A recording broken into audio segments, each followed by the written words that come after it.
Terza parte del Sindaco risponde, stiamo dialogando sui temi principali della città con il sindaco di Padova Sergio Giordani e a proposito di temi, insomma ce n'è uno estremamente d'attualità perché insomma proprio nei giorni scorsi sono arrivate alcune importanti novità per quanto riguarda il restauro del ponte Paleocapa. Un ponte importante per Padova perché porta alla Specola, quindi insomma anche una zona veramente storica della città, siamo in pieno centro.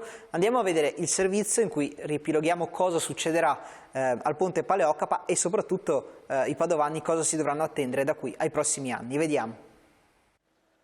È questione di giorni e inizieranno i lavori di consolidamento e restauro dello storico ponte Paleocapa che porta alla Specola. L'impresa ha già delimitato l'area che sarà utilizzata come campo base del cantiere, mentre in zona si susseguono i sopralluoghi dei tecnici comunali e del genio militare per verificare la possibilità di allestire un ponte provvisorio per la durata dei lavori, circa 1 anno e mezzo, così come è richiesto dai numerosi padovani che quotidianamente percorrono questa infrastruttura sia a piedi che in bici. Una possibilità che stiamo esplorando è quella del posizionamento di una passerella militare che l'esercito potrebbe installare, quindi stiamo valutando se gli appoggi, le dimensioni, i carichi sono compatibili con questo tipo di necessità. Concordati con la soprintendenza, i lavori saranno particolarmente minuziosi.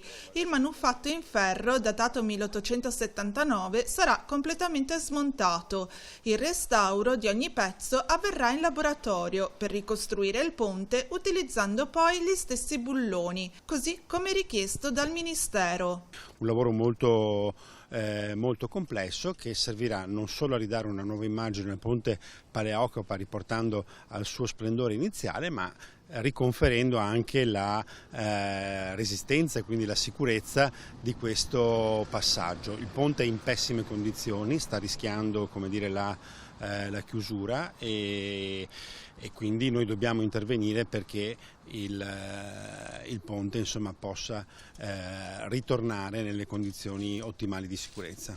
Per un importo complessivo di circa 2 milioni di euro si interverrà anche sui sottoservizi e sarà rifatta la pavimentazione della pista ciclabile che lungo Riviera Paleocapa unisce questo manufatto a quello di Sant'Agostino. Tra manutenzioni, restauri e consolidamento si continua quindi ad investire sui ponti della città. Abbiamo un monitoraggio aggiornato di tutti i 200 circa ponti che la città di Padova ha tra ponti carrabili e passerelle, quindi abbiamo con i nostri uffici, i nostri tecnici insieme all'università realizzato questo studio che stila una classifica delle necessità e dello stato di salute dei nostri ponti.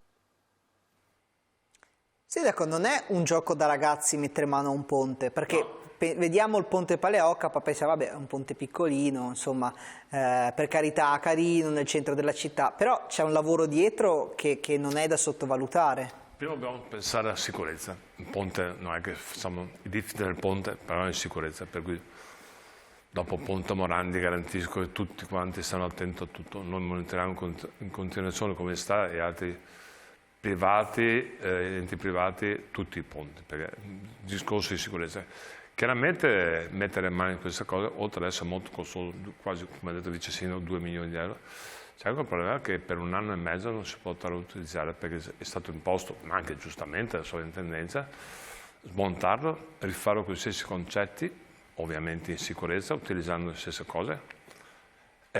Chiaramente vuol dire tempi, non c'è soluzione, vuol dire smontarlo, portarlo in fabbrica, qua, mettere mano a tutto e rifarlo e rimontarlo. Molto complicato decisamente, però è un ponte storico, devo dire anche molto bello, in cui attualmente la sicurezza non è il massimo, però abbiamo già iniziato a far sì che... Anche l'asfalto forse dovrà essere un po' riqualificato, ma poi ne approfitterete, va credo. sistemato il tutto, vedete, è un ponte bello, su un'area bellissima, tra parentesi, 1879, per cui la sicurezza è prioritaria e poi va anche sistemato in maniera corretta. I stessi chiodi vanno utilizzati, i stessi chiodi, per cui è molto costoso, è aumentato il costo da 1 milione a 2 milioni, perché bisogna fare un lavoro fatto bene. È una zona, devo dire, spettacolare, uno degli angoli più suggestivi di Padova, bellissimo. Purtroppo, adesso il vice sindaco sta interloquendo con l'esercito, possibilità di fare questo ponte temporaneo. Ponte Bali, se è fattibile, temporaneo, per 1 anno e mezzo, solo i ciclisti e pedoni, non in Calabria. Calabria sarà che abbiamo in qualche maniera, però più dopo c'è un ponte. Però sarebbe importante pedonare i Calabria in modo tale da non creare ulteriori disagi. Ci stiamo provando, sono ottimista, anche l'esercito sta collaborando al 100%, vediamo di riuscire a trovarlo. O qualcosa dobbiamo anche fare. Anche perché l'esercito logisticamente ha la capacità di realizzare ponti in tempi veramente rapidissimi, quindi ovviamente questo vi darebbe una mano, ma proprio anche nel brevissimo periodo. Certo, non occorre fare gare, se no diventa ancora più complicato. Purtroppo la procedura per i lavori pubblici è molto complicata. Gare, stanziamento finanziario, giustamente tutti quanti, adesso il codice Zapata è velocizzato un po' tutto, ma sempre gare dobbiamo fare. A lei però non piace molto questo iter da rispettare, lo diciamo ovviamente dal punto di vista positivo, pratico, di realizzazione delle opere in tempi rapidi. La cosa che non riesco a capire sono i tempi, faccio una fatica, mi illudo sempre, sarà fatto tra 3 mesi, 6 mesi, invece ci vuole un sacco di tempo. Se non capisco io, per fare i cittadini, io ho ancora in testa, quando ho messo a posto per modo un po' di distributore del Bassanello, che nella mia testa 6 mesi, finito tutto, 4 anni, e già in bonificare, abbiamo trovato la casa, ma Dio mio, è una cosa incredibile, concorsi incredibili, ma tutto costa, perché nel tempo non c'è stata cura del sottosuolo, uno trova amianto, trova oli esausti, trova qualsiasi cosa. Purtroppo, giustamente... Anche perché una volta non si facevano le cose proprio in regola d'arte, bisogna anche dirlo, su alcune cose magari sì, su altre adesso si fanno bene con il rispetto del territorio, giustamente, però costa molto, i tempi si allungano, il cittadino fa fatica a capire, giustamente, perché dice ma come? È l'esempio della curva, non solo dà fastidio ai tifosi, ma ogni volta una partita dà fastidio anche a me. È dispiaciuto, sindaco, il fatto successo in Prato della Valle con i tifosi del Calcio Padova? Io sapevo che mi avrebbero contestato, per cui sono andato, nel senso, non è che piace essere contestato, è fischiato, però capisco anche loro che dicono ma come? Una volta tanto che l'amministrazione fa una cosa e viene bloccata e ci avrà, lo dico chiaramente, ancora 1 anno per sistemare tutto. Non è stato nessuno che ha rubato, è stato un errore tecnico. Che hanno fatto i funzionari e purtroppo per loro ricordo anche che era un periodo pazzesco sotto l'aspetto Covid, sotto l'aspetto prezzi, non c'è stato il materiale, non c'è stato niente, per cui hanno lavorato in buona fede un po', però il magistrato giustamente sia chiaro, ha bloccato i lavori, la segretaria del cantiere e da qua adesso stiamo riprendendo un po' alla volta anche con l'azienda che aveva venduto che aveva vinto l'appalto, collabora, per cui io spero, stanno seguendo tutti quanti perché è una cosa prioritaria. Vi garantisco che ogni volta che vado alla partita cerco di non guardare la curva perché mi dà un fastidio, non avete idea. Io capisco anche a loro, anche se non mi ha fatto parlare, sono giovani per cui non mi pongo questo problema, però io sono un tifoso, oltre ad essere sindaco. Io andavo prima di essere proprietario, quando sono andato co-proprietario con le altre 2 famiglie, sono andato dopo, sono 40 anni, 50 anni vado a vedere in Padova, non ho ancora quando ero ragazzo sulla torretta in maniera abusiva pagando 100 lire sulla torretta, io sono un tifoso e quando è nata l'idea di fare la curva, perché c'era la possibilità di fare solo per economico, ho detto subito sì. Chiaramente poi è successo quello che è successo. Io spero che tra 1 anno sia tutto a posto, spero, mi auguro.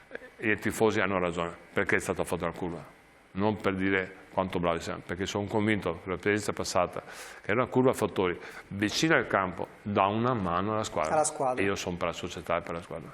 Ovviamente, sindaco, i temi di cui parlare per la città e il suo futuro sono veramente tanti. Ne abbiamo toccati 2 velocemente. Uno è quello dello Stadio Euganeo. Ma infatti vediamo se l'allunghiamo magari. No, scherzi a parte.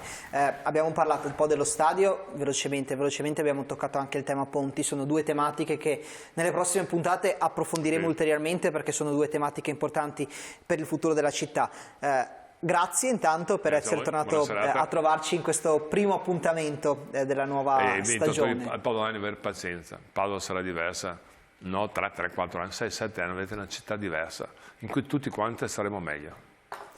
Grazie anche ai nostri telespettatori e alle nostre telespettatrici per averci seguito. Abbiamo toccato insomma diversi temi d'attualità. Nella prima parte abbiamo parlato della questione legata ai migranti, abbiamo parlato poi del tram e del futuro della mobilità padovana, di molte altre tematiche importanti per il futuro della città. Parleremo nelle prossime settimane, tutti i martedì l'appuntamento con il Sindaco risponde qui alle 19 al canale 19 su TV7 Triveneta. Adesso invece la linea a TV7 TG, il nuovo notiziario del gruppo TV7. Una buona serata.